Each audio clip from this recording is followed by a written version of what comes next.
मेरी माँ बहनों कान खोल सुनो, ध्यान से सुनो, एकदम हिंदी की चिंदी बना के अपनी उर्दू का मेयार नीचे घटा के तुम्हारी समझ के मुताबिक बात कर रहा हूँ।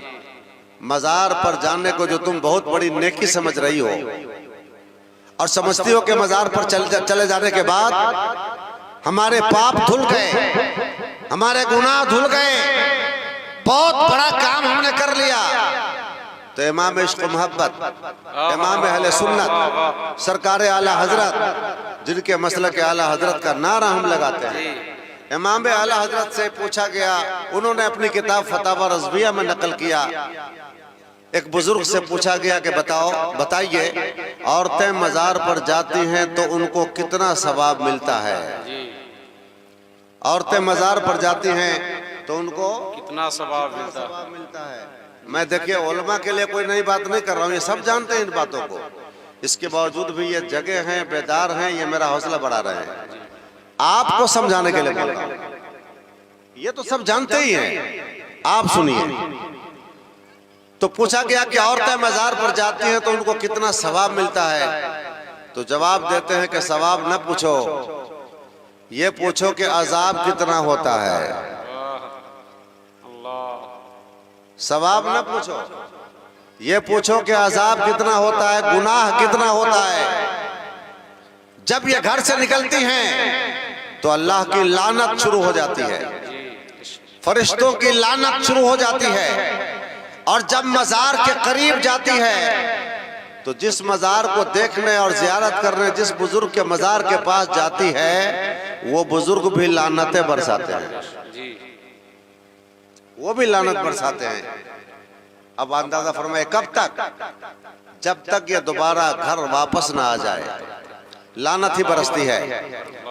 समझ में आया कि मजार पर जो नेकी समझ कर जा रही हैं वहां नेकी नहीं मिलती है, गुनाह मिलता है, अजाब मिलता है, अल्लाह का गजब मिलता है, बुजुर्गों का गजब मिलता है, तुम नेकी समझ के जाती हो। और सुनिए, मिन्नतें मानती हैं ये, या गदा अली बाबा मेरा बेटा ठीक हो जाए, मेरा शौहर बीमार है अच्छा हो जाए, या मेरा बेटा परदेश गया है खैरियत से वापस आ जाए, या मेरी बेटी बीमार है तंदुरुस्त हो जाए, तो गदा अली बाबा आपके मजार पे खसी चढ़ाऊंगी। सुनो मेरी माँ बहनों, बातें मत करो, तुम्हारे लिए गुफ्तगू कर रहा हूँ। तुम बहुत ज्यादा मन्नतें मानती हो, खसी ले जाऊंगी बाबा, गदा अली बाबा आपके मजार पे खसी चढ़ाऊंगी। यहाँ बड़े बड़े उलमा मुफ्तियान कराम बैठे हैं और मैंने किताब भी लिखी है उसके ऊपर, किताब में फतवा भी मैंने डाला है, आपको चाहिए कि वो किताब लेके जाइएगा। उलमा बैठे हैं, जिम्मेदार मुफ्तियों का स्टेज है। और सिर्फ यही नहीं बोलता हूँ, बल्कि मैं बाज़ाब्ता फेसबुक में बोलता हूँ, रेडियो में बोलता हूँ, यूट्यूब पे ये प्रोग्राम जाता है, सारी दुनिया के मुफ्तियान किराम सुनते हैं। समझ रहे हैं ना? ये मत समझिएगा कि कपटोल में बोल रहा हूँ, पूरी दुनिया में पैगाम जाता है। ये पैगाम देता हूँ कि इस तरह की मन्नत मानना, या गदा अली बाबा, या ख्वाजा बाबा, या नाजिर बाबा, या साबिर बाबा और कोई बाबा, अगर मेरा बेटा ठीक हो जाए, बेटी अच्छी हो जाए, शौहर अच्छा हो जाए, मैं आपके मजार पर खस्सी चढ़ाऊंगी। याद रखिए, ये मन्नत मानना नाजायज है, नाजायज है, गुनाह का काम है। बेशक बेशक बेशक। समझ में आ रही है कि नहीं बात आ रही है? ये कहती है कि बहुत बड़ा काम कर रही है। अच्छा, ये मन्नत भी मानती है तो खाली खसिए की, रोजा रखने की मन्नत नहीं मानती है, और नमाज पढ़ने की तो भूले से भी नहीं मानती है कि या अल्लाह मेरा बेटा ठीक हो जाएगा तो 4 रकात नफिल नमाज पढ़ूंगी। ऐसी मन्नत मानते हुए सुना आप लोगों ने? वो नहीं मानती है क्योंकि मेहनत खुद पड़ेगी ना, और खसी की मन्नत इसलिए मानती है कि कमाई तो शौहर की लगेगी। वो बेचारा Qatar, Saudi, Dubai, Malaysia, Qatar, Bahrain, किस किस मुसीबत से गुजरकर, किन किन परेशानियों से गुजरकर, सर का पसीना पांव के नीचे से बहकर, किस किस तरह से मजदूरी करके, मशक्कतें झेलकर, परेशानियां झेलकर, लेटरिन साफ करके, झाड़ू लगा के, किन किन मसाइब आलाम से गुजर के 4 पैसे इकट्ठा करता है, और तुम सालाना एक एक मन्नत मानती हो, सालाना 3-3 मन्नतें मानती हो। और एक ही खस्सी की बात नहीं, सिर्फ खस्सी की बात हो तो कुछ गनीमत। अब खस्सी ले जाने के लिए 4 चक्का चाहिए और दामाद को भी बुलाना पड़ेगा। नहीं बुलाइएगा तो हड़ताल मचा देगी। दामाद को बुलाइए, फिर उनको विदाई भी दीजिए, 4 चक्का का भाड़ा दीजिए, रिश्तेदारों को बुलाइए। यानी एक मन्नत में ये कम से कम 50,000 खर्चा कराती है। तुम्हें एहसास नहीं कि तुम्हारा शौहर कितनी मेहनत से पैसे कमाता? बेशर्मी कर रही हो, नाजायज और नाजायज राह में तुम उसको जायज समझकर, बेहतर समझकर कर रही हो। तो ऐ मेरी माँ बहनों, ध्यान से सुनो।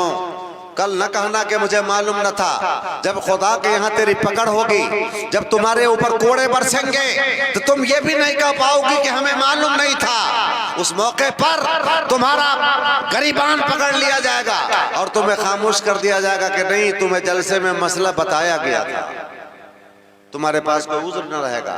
तो ये खस्सी की मन्नत मानना नाजायज है। और लोग चादर की भी मन्नत मानते हैं, तो चादर की मन्नत भी मन्नत नहीं है शरीय, वो मन्नत नहीं है। मन्नत का मतलब होता है सिर्फ अल्लाह के लिए। मन्नत इबादत है और इबादत अल्लाह के सिवा किसी की करना जायज है? आप लोग बोलिए, जरा सा जवाब दीजिए। अल्लाह के सिवा किसी की इबादत करना जायज तो नहीं है ना? तो जब अल्लाह के अलावा किसी की इबादत जायज नहीं, अब मन्नत इबादत है, तो फिर आप कैसे बुजुर्गों के नाम पर मन्नत मान सकती हैं?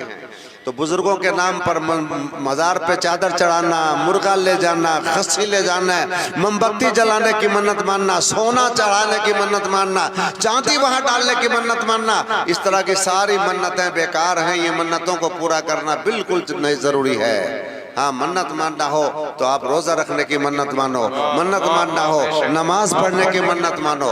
तो अव्वल तो औरतों को मजार पे जाना जायज नहीं है, एक तो वहीं पर जुर्म हो गया। और दूसरा जुर्म कि अगर इमाम साहब ने मना भी किया तो कहती है क्या, बड़े बड़े मौलाना को देखे कहाँ वहां जाते रहते हैं, बड़े बड़े मौलाना वहां नजर आते हैं, बड़ी बड़ी दाढ़ी वाले, बड़ी बड़ी ऊंची ऊंची टोपी वाले मौलाना नजर आते हैं वहां। तो क्या उनको मसला नहीं मालूम है कि आप ही को खाली मालूम है? ये कह करके उल्टा चोर कोतवाल को डांटे, उल्टा डांटती है। ऐ मेरी माँ बहनों और मेरे इस्लामी भाइयों, मजार के इर्द गिर्द जो मंडलाते हुए बड़ी बड़ी टोपी वाले आपको नजर आते हैं, बड़ी बड़ी दाढ़ी वाले नजर आते हैं। अगर बड़ी दाढ़ी होने का नाम मौलाना हो जाए तो बुकरा को सबसे बड़ा मौलाना होना चाहिए। उसकी दाढ़ी तो और बहुत ज्यादा बड़ी होती है ना, तो दाढ़ी बड़ी होने से कोई मौलाना हो जाता है? नहीं। और टोपी बड़ी होने से मौलाना कोई हो जाएगा?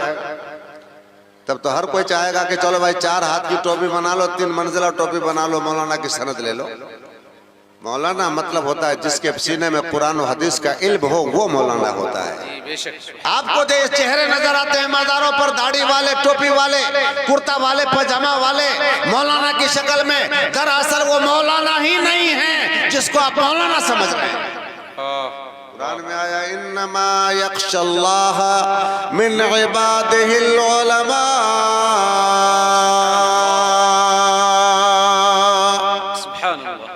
अल्लाह से तो उलमा ही डरते हैं, अल्लाह का खौफ उलमा ही करते हैं, अल्लाह की खशियत उलमा ही करते हैं, अल्लाह से तो उलमा ही डरते हैं। तो पता चला कि आलिम वो होगा जो अल्लाह से डरेगा, और जो अल्लाह से डरता नहीं है, ना फरमानी करता, हुदूद शरअ को तोड़ता, ना जायज काम करता, वो आलिम ही नहीं है जो आलिम की शक्ल में आपको नजर आता है।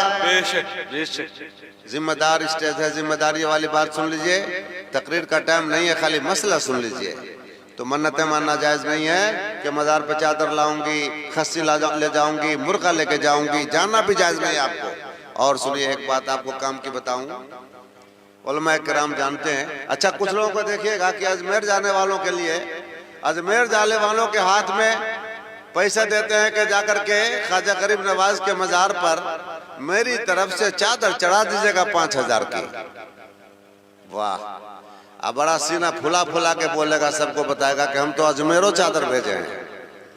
अब क्या कहें, ऐसी जगह पर बड़ी मुश्किल हो जाती है कि कैसे इस इंसान को डांटा जाए। अरे तुमको पूरे मोहल्ला में कोई गरीब नहीं मिला था जिसको 5,000 रुपया दे देता, कोई बीमार न मिला था जिसके इलाज में तुम 5,000 दे देता, कोई गरीब की बच्ची की शादी नहीं हो रही थी जिसको तुम 5,000 दे देता।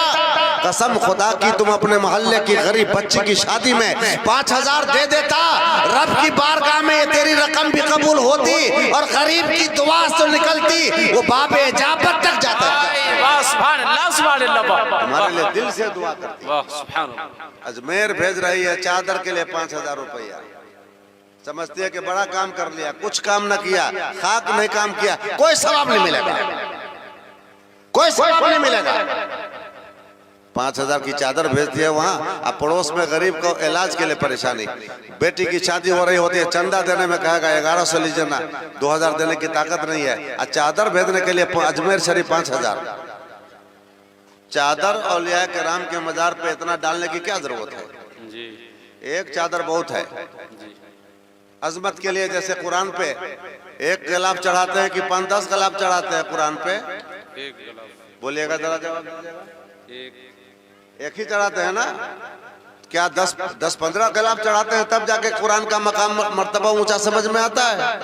एक गिलाफ आपने डाल दिया, आपने समझ लिया कि ये किताब और किताबों की तरह नहीं है, लिहाजा आपने एक गिलाफ चढ़ा दिया। इसी तरीके से औलिया किराम के मजार पर एक चादर डाल दी जाए ताकि समझ में आए कि और लोगों की तरह इनकी कब्र नहीं है, या और कब्र वालों की तरह ये कब्र वाले हैं। तो एक चादर से पहचान हो गई। मगर अफसोस है हम सुन्नी जमात में मजार बड़ा ऊंचा ऊंचा बनाएगा जी। देखिएगा मस्जिद का हाल खराब रहता है, दीवार बोसीदा है, छत टपक रही है, मदरसा की कमी है, मदरसा में पढ़ने वाले बच्चों को पढ़ने की जगह नहीं मिलती है, अब मजार खूब चमकाएगा। अल्लाह अकबर, ये मेयार हमारा घट गया। मजार चमकाने का नाम समझता है बहुत बड़ी सुन्नियत है। अरे किसी का मकाम उनसे ऊंचा होगा। हजरत सैयद उतना खातून जन्नत, जन्नती औरतों की सरदार, मेरे सरकार की प्यारी बेटी फातिमा, हसनैन करीमान की माँ, जन्नती औरतों की सरदार, सैयदुल शुहदा की माँ, सैयदुल अंबिया की बेटी फातिमा ज़हरा। क्या उनसे किसी का मकाम ऊंचा होगा? नहीं। मगर जाइए मदीना शरीफ में देखिए उनका मजार कितना है, कैसा है। क्या बहुत बड़ा मजार बना देने से मकाम किसी का बढ़ जाएगा? लोग मजार ऊंचा इसलिए बनाते हैं ताकि ठगने का मौका मिले, लोग फंसेंगे ज्यादा, इसलिए कि दुनिया समझती है कि जो जितना ऊंचा मजार होगा तो मजार वाला उतना बड़ा अल्लाह का वली होगा, और जितना सादी कब्र है तो वो अल्लाह का वली नहीं होगा। ये मेयार हमने आपने बना लिया तो लोगों ने भी ठग ठगैती का सिलसिला शुरू कर दिया। ऊंचा ऊंचा मजार बना करके सुन्नियत को तबाह किया जा रहा है, सुन्नियत का रुख मोड़ा जा रहा है। हमारे हम तालीम पर तवज्जो नहीं करते, एजुकेशन पर हम ध्यान नहीं। पैसे हमारे मज़ारों की तामीर में, चादर के लिए, खस्सी मुर्गा के लिए, उर्स के लिए, जलसों के लिए, सारे पैसे हमारे उधर बर्बाद होते हैं। तो हमें ज़रूरत इस बात की है कि किधर हमको ज़्यादा खर्च करना चाहिए, इस पर हमें ज्यादा तवज्जो देने की जरूरत है। माँ बाप को राजी कीजिए। अभी आपने सुना होगा एक तकरीर में कौन हजरत बयान कर रहे थे, गालिबन मौलाना शाकिरुल कादरी साहब, पीर का हाथ चूमेगा, उस्ताद का हाथ चूमेगा, आलिम का हाथ चूमेगा, लेकिन माँ का कदम नहीं चूम पाता, बाप का हाथ नहीं चूम पाता। मैं कहता हूं कि अगर आप किसी आलिम का हाथ नहीं चूमिए कोई फर्क नहीं पड़ता है। एक बार अपने बाप का हाथ चूम के देख लीजिए, बाप का दिल किस कदर आपके लिए ममता का समंदर बन जाए। सुभान अल्लाह, सुभान अल्लाह। नारे तकबीर, नारे रिसालत, अज़मते वालिदैन, खुदा तौफीक दे, नेपाल खुदा तौफीक दे तो माँ का कदम भी चूमिए। अब माँ का कदम चूमने के बाद देखिएगा कि माँ का दिल कैसा फूल की तरह खिलता है। जो दुआ दिल से निकलेगी वो दुआ सीधा बाबे इजाबत तक पहुंच जाएगी, रुकावट कुछ भी नहीं। पैगंबर के बाद माँ बाप की दुआ कबूल होती है। पैगंबर के बाद, नबी रसूल के बाद सबसे ज्यादा जिनकी दुआ कबूल होती है वो कौन है? माँ बाप हैं। इतनी कीमती कीमती बात अब भारी भारी जलसा में सुनते होंगे। भारी जलसा में तो हल्ला चिल्ला खाली होता है, कीमती बात तो इसी समय होती है भाई। चुनिए मोती चुनिए।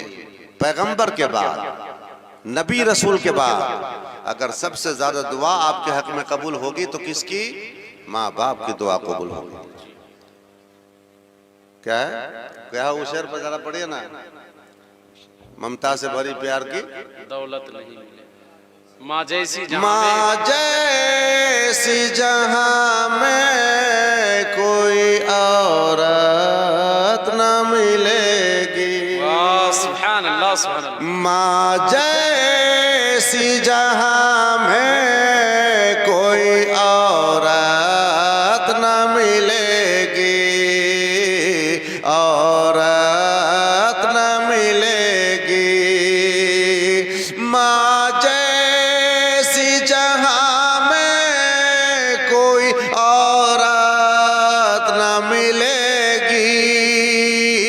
ममता से भरे प्यार के मूरत न मिलेगी।